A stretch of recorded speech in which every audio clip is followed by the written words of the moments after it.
Can you explain to us what a currency board is and what a floating exchange rate is and why they are both consistent regimes that do not collapse suddenly? The floating exchange rate, there are two types of exchange rates that are consistent with the free market principles. One is the floating exchange rate, and in that case, central bank has a monetary policy, but it does not have an exchange rate policy. The exchange rate just moves around, floats around. That's why they call it floating.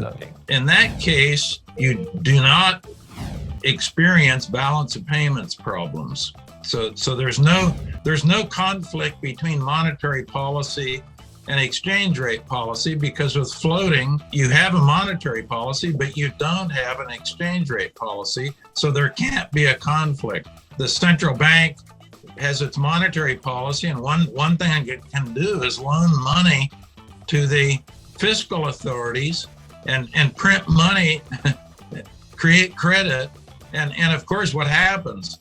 You don't have a floating exchange rate. The rupee wouldn't be floating on a sea of tranquility. It would be sinking like a stone. Now, let us move to the fixed exchange rate. The fixed exchange rate, typical monetary institution that imposes a fixed exchange rate is what's called a currency board system. Now, Ceylon, your old country name, actually had a currency board for about 70 years, from 1884 until 1950. Ceylon rupee was fixed to the Indian silver rupee at a fixed exchange rate. So the exchange rate is fixed with a currency board of the anchor currency reserves. Now, what you have in Sri Lanka is what's called a pegged exchange rate system. And what happens there, the central bank has a monetary policy, but it also has an exchange rate policy. And those two invariably end up in conflict, and a balance of payments crisis erupts as a result of that.